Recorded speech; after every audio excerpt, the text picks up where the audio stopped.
दादा तुम्ही म्हणतात की विकासासाठी गेलो, पण वारंवार समोर दोन गोष्टी, त्याचे दोन भाग आहेत. एक आरोपाचा भाग आहे आणि दुसरा काही घडणाऱ्या गोष्टींचा भाग आहे की तुम्हीच ज्या चौकशा असतील त्या चौकशांच्या भीतीने तुम्ही त्यांच्यासोबत गेला असं तुमच्यावरती वारंवार आता खुद्द शरद पवार ती गोष्ट बोलतात. कमलेश सुतारजी, तुम्ही 2-4 दिवसापूर्वी वाचलं असेल की आम्हाला त्याच्यामध्ये क्लीन चिट मिळालेली बातमी. दुसरा भाग तोच आहे माझ्या प्रश्नाचा. बातमी आम्ही सातत्याने सांगतोय.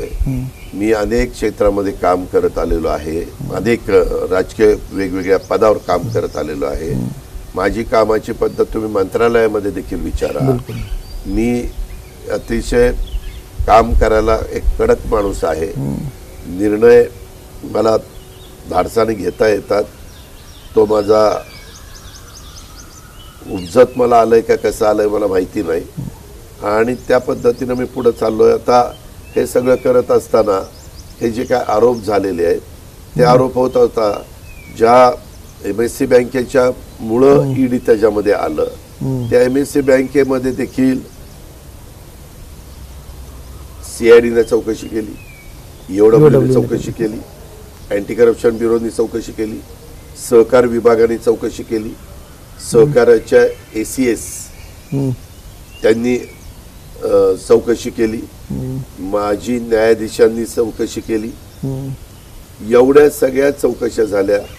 एकदा तर EOWची चौकशी उद्धव ठाकरे साहेब असताना देखील त्यावेळेस पण काही त्याच्यामध्ये तथ्य निघालं नाही. त्याच्यानंतर आत्ताही काही पुन्हा आमचं सरकार उद्धव ठाकरे साहेबांचं जाऊन दुसरं आलं, त्याच्यांनी पुन्हा फेर चौकशी करा, ती पण झाली. अशा अनेक प्रकारच्या चौकशा झाल्या. जर बँक अडचणीमध्ये असती तर बँक आज 500, 600, 700 कोटी रुपये नफ्यात गेली नसती. बँक आज पण मजबूत आहे, सगळं काही समोर आहे. परंतु जर बदनामीच करायचं काहींनी ठरवलेलं होतं आणि आमची इमेजेस डॅमेज करायचं काहींनी ठरवलेलं होतं.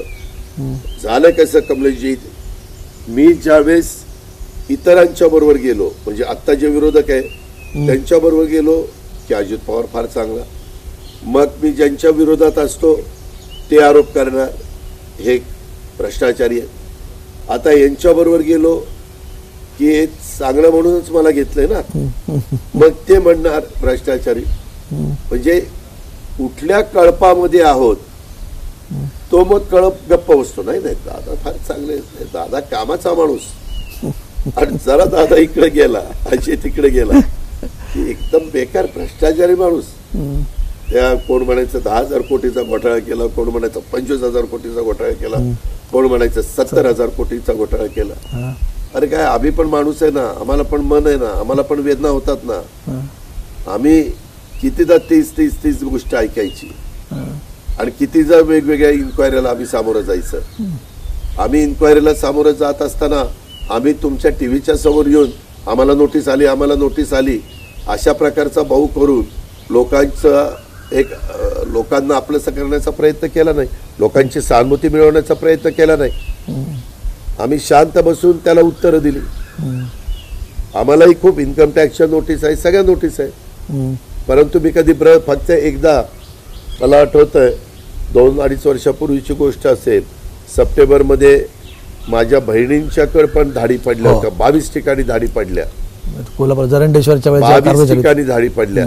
आणि त्याच्यात माझ्या 3 बहिणींचा तसा काही संबंध नसताना त्या त्यांच्या संसार करतात, त्यांना नातवंड झाली, त्यांना जावई आले, त्यांना सुना आल्यात वगैरे वगैरे.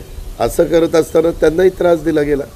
पण तेव्हा मग केंद्र सरकारच्या एजन्सीज होत्या, त्यांच्यासोबत तुम्ही आता जाता. एक मिनिट, त्यावेळेस का उद्या तुम्हालाही कुठल्याही एजन्सीला तुमची इन्क्वायरी करण्याचा अधिकार आहे, तो घटनेने कायद्याने दिलेला आहे. इन्क्वायरी जरी उद्या इन्कम टॅक्सची तुमच्याकडे धाड पडली, GSTची धाड पडली, जे तुमचं क्षेत्र आहे त्या क्षेत्राशी संबंधित असणारी इन्क्वायरी तुमच्याकडे आली तर त्याची उत्तरं तर तुम्हाला दिली पाहिजे. तुम्ही भारतीय नागरिक आहात, तुम्ही काय कोणी एक्स्ट्रा ऑर्डनरी नाही आहे, सगळ्यांना नियम सारखा. त्याच्यामुळं आमचं एवढंच म्हणणं होतं, त्यांचा अर्थार्थी काही संबंध नसताना त्यांना नका देऊ त्रास. बाकीचं काय असेल त्याची चौकशी करा, ती चौकशी चाललेली आहे. आज देखील त्याची उत्तर आम्ही देतोय, CAच्या मार्फत देतोय, वकिलाच्या मार्फत देतोय, आणखीन वेगवेगळ्या ज्या काही माहिती द्यायची असते ती देतोय. त्यामध्ये त्याच्यात त्यांचं काम आहे चौकशी करणं, आमचं काम आहे त्याला उत्तर देणं, त्यांना पूर्णपणे इन्क्वायरी करत असताना सहकार्य करणं, ते आम्ही करतोय. पण क्लीन चिट, तुम्ही क्लीन चिट बद्दल म्हटलं ना? त्याच्याकरता आम्ही अगदी मीडियाला हो आता मी चाललोय ह्याच्यामध्ये ईडीमध्ये अमकं होत आहे तमकं होत आहे, त्याच्या गर्दी करायची, घोषणा द्यायच्या वगैरे वगैरे असल्या काही आम्ही नौटंकी केली नाही. तिथं नौटंकी झाली असं तुम्हाला वाटतं की जेव्हा नोटीस आली होती असं कोणी केलं तेव्हा? नाही मला काही ते म्हणत नाही मी. ती गोष्ट त्याच्यात तर पवार साहेबांचा दुरान्वय पण संबंध होता. मला त्यावेळेस वाईट वाटलं. MSC बँकेमध्ये मी संचालक बोर्डात होतो. मी 98ला तिथं चेअरमन होतो. 98च्या काळातलं तर कुठलंच काही नव्हतं. मी संचालक बोर्डामध्ये नंतर ज्यावेळेस डायरेक्टर झालो त्यावेळेस मी राज्याचा उपमुख्यमंत्री होतो. मला मंत्रालयातच एवढी कामं असायची की मी मिटिंगला पण फार क्वचित जायचो. मला जायला वेळच मिळायचा नाही. कारण कधी आमची कॅबिनेट असायची, कधी आमची इतर वेगवेगळ्या विभागाच्या चर्चा असायच्या, वेगवेगळे डेलिगेशन यायचे, वेगवेगळे लोकप्रतिनिधी यायचे. पण त्यामध्ये आम्हाला टार्गेट केलं ही वस्तुस्थिती आहे. परंतु कोणी टार्गेट केलं? त्या वेळेसचे विरोधक टार्गेट करत असतात. पण राजकारणातला एक भाग आहे.